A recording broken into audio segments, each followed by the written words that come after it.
you fall into diverse testings. It is not temptation, it is testings. అందుకొరకే ఈ 2-3 వచనాలు తెలుగులో కలుస్తున్నాయి.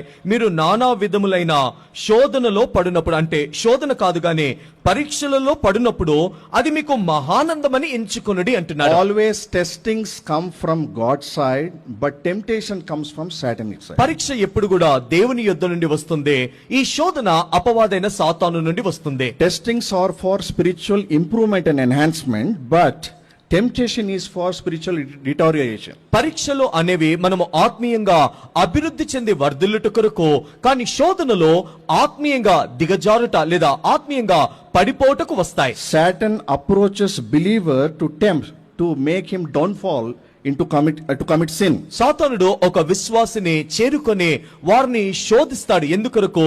ఆ శోధనల ద్వారా పాపము చేసి ఆత్మీయంగా పడిపోవులాగా చేస్తాడు. But God approaches a believer to test him and purify him and prepare him to get a better spiritual capability. కానీ దేవుడు ఎందుకొరకు పరీక్షిస్తాడు?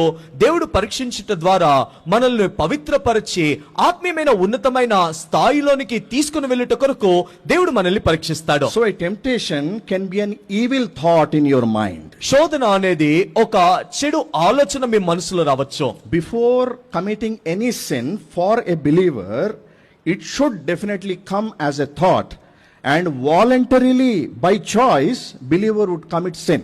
ఒక విశ్వాసి పాపము చేస్తున్నాడో లేదా పాపములో పడిపోతున్నాడంటే మొట్టమొదటిగా శోధన రూపములో ఆలోచన విధానములో వస్తుంది. రెండవదిగా ఆ శోధన వచ్చినప్పుడు వారు ఇష్టపూర్వకముగా, వారు తెలిసే ఆ పాపమును చేసేవారుగా ఉంటారు. Because believer knows very well not to tell a lie in his life. ఎందుకు? విశ్వాసులకు బాగా తెలుసు వారి జీవితంలో అబద్ధములు ఆడకూడదు అని. But for certain benefits, temporary benefits, even they afford even to fall in their temptation and then commit sin practically. అయినప్పటికీ కూడా వారు కొన్ని తాత్కాలికమైన లాభములు పొందుట కొరకు వారు శోధనలో పడి ఆ పాపము చేయటానికి వారు పూనుకొంటారు. Before telling a lie outwardly with your mouth, it will be processed in your mind first. That is called temptation. నీ నోటి గుండా నీవు అబద్ధము ఆడక ముందే ఒక ఆలోచన నీ యొక్క మనసులోనికి వస్తుంది. ఆ వచ్చిన ఆలోచననే శోధన. And telling this lie is definitely recorded in the word of God as abomination in the sight of God. మనము ఈ యొక్క అబద్ధం ఆడటము దేవుని యొక్క వాక్యములో ఏమని రాయబడింది? అది దేవుని యొక్క దృష్టిలో హేయమైన కార్యముగా పరిగణించబడుతుంది. Believer has preserved that word in his heart, but when the time comes, when the thought comes to tell a lie, he has got a choice whether to go ahead and tell that lie and commit sin, or withstand, control himself not to commit sin.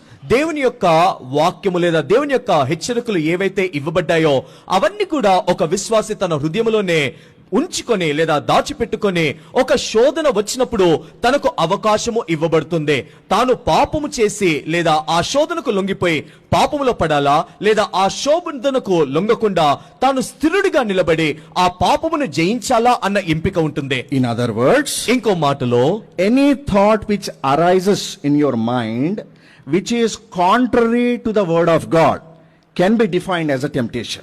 ఏ ఆలోచన అయితే దేవుని యొక్క వాక్యమునకు విరుద్ధముగా ఉంటుందో దానిని శోధనగా మనము పరిగణించవచ్చు. Any thought which arises in your mind, ఏ ఆలోచన నీ మనసులోనే పుడుతుందో,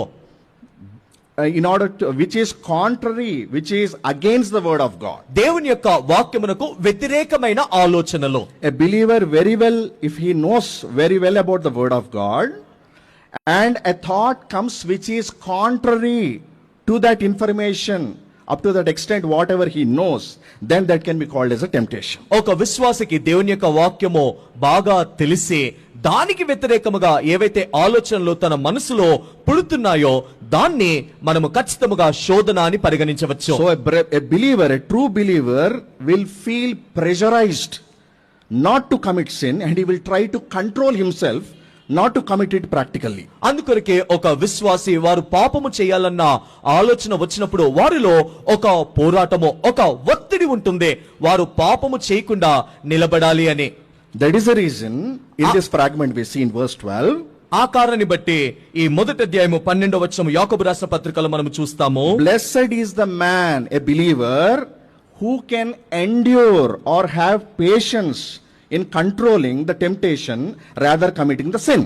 శోధనను సహించువాడు లేదా ఒక విశ్వాసి శోధన వచ్చినప్పుడు తనను తాను స్వాధీనపరచుకొని పాపము చేయకుండా ఉండువాడు ధన్యుడు. So he needs patience, endurance. కాబట్టి తనకి ఏం కావాలి? ఓపిక కావాలి. If he can endure that particular temptation, though it can profit you in your personal life, he would not commit it. ఓపికతో ఆ శోధనను సహించినప్పుడు ఆ శోధన ద్వారా ఆ పాపము చేయటం ద్వారా నీకు లాభము చేకూర్చినప్పటికీ కూడా నీవు ఆ పాపమును చేయకుండా ఉంటావు. But definitely we need a victory against the temptation. But here what he is mentioning in the term is endurance, not overcoming temptation. ఇక్కడ మనము శోధనను సహించాలి, శోధనను మనము జయించే వారముగా ఉండాలి. కానీ ఇక్కడ రాయబడిన మాట ఏంటి? శోధనను జయించాలి అని రాయబడలేదు, కానీ సహించాలి అని మాట రాయబడింది. The first step is endurance, then only the second step can execute, which is overcoming life. మనము మొట్టమొదటిగా సహించినప్పుడు మాత్రమే రెండవదిగా జయించడు ఆ విజయమైన జీవితాన్ని మనము పొందగలము. Because